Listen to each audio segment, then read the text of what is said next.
Hi, I'm Neff. I help vacation rental companies get 2x more direct bookings to their website.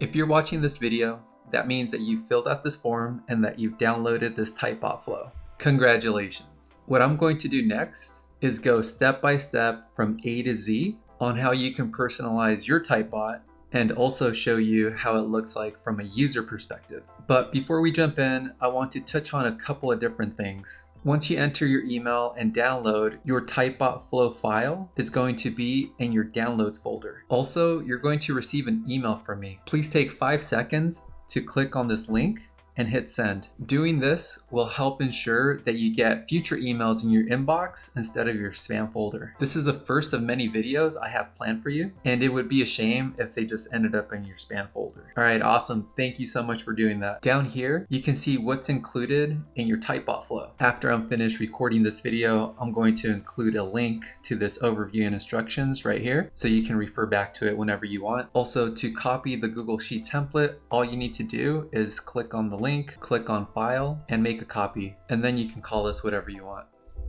And the last thing I want to cover before we jump in is that your feedback matters. It really does. My genuine goal is to help you get more vacation rental leads so you can become wildly successful. If you have any feedback on how I can help you reach your business goals, please let me know and feel free to email me. All right, let's jump into the step-by-step instructions and overview of the Typebot flow and how to make it yours. If you don't have a Typebot account yet, go to typebot.io and create a Typebot. There's a free plan that has everything you need to get started. Once you have your account set up, you'll want to log in and then create a new Typebot. This is where we're going to import the file you just downloaded, which is down here. And just like that, you have a copy of the vacation rental lead flow. You can rename this to your heart's content. And the first thing you want to do is go to this first name block. You can change this entire flow to however you want. I entered placeholders so that you can put in whatever information that's relevant for you. For example, you can put a 3-night minimum if that applies to you on holidays, and so on. If you would rather break this up into 2 different blocks,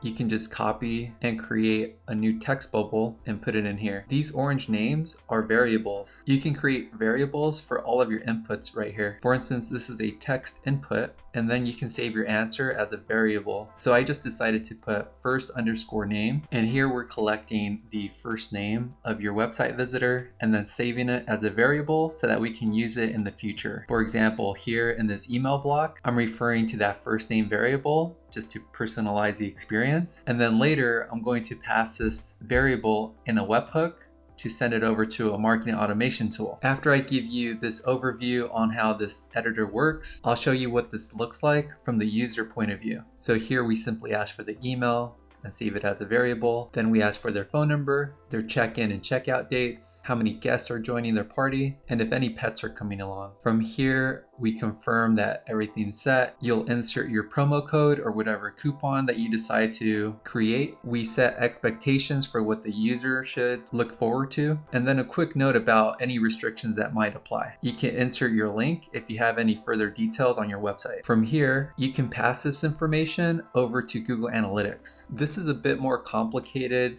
because right now there's 2 versions of Google Analytics as they roll out their new product called Google Analytics 4 or GA4. But don't worry, I got you covered. I'm going to create a whole new video with step-by-step instructions on how to set this up, and I'll probably be updating this link. Next up is the webhook. To recap, a webhook is a one-way channel to send your lead over to another software tool. As long as that software has an endpoint where they can receive a webhook, you can send your lead data over to it. This could be a marketing automation tool, a CRM, or maybe like a guest management system. What you'll do is create a webhook within that system, copy that webhook URL, and plug it in right here. I took care of the rest for you. So here we're passing in the first name, the email, the phone, check-in, check-out dates, how many guests are coming in, and if any pets are going to join. I'll be creating another video to show you how to leverage marketing automation so that you can convert more leads into guests. The next step in the Typebot flow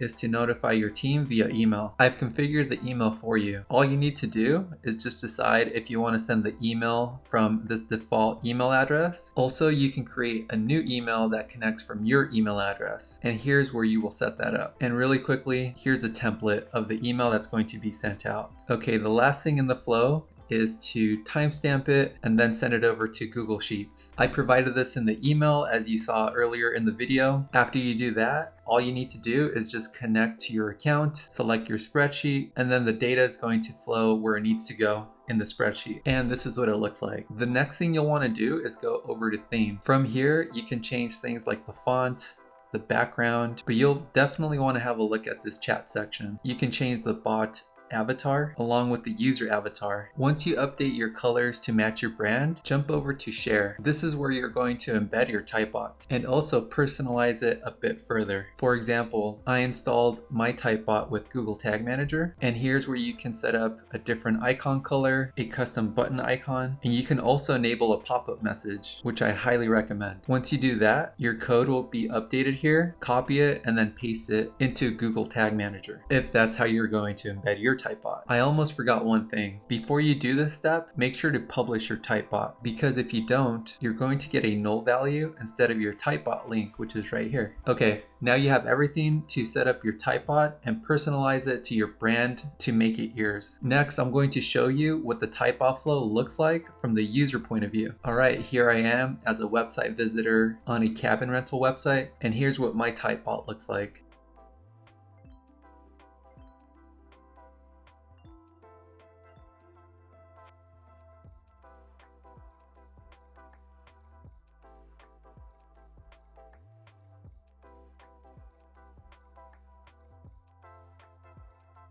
And we received the new lead in this Google Sheet. This Typebot flow has helped my vacation rental clients more than double their conversion rate. And I hope it can do the same for you. And remember, if you can't measure, you can't improve. That's why it's incredibly important to send your conversion data over to Google Analytics. From there, you can see your conversion rate. And I'm telling you, with this Typebot flow, it may seem simple, but it's going to deliver results. All right, let me know if you have any questions, and I'd love to hear your feedback.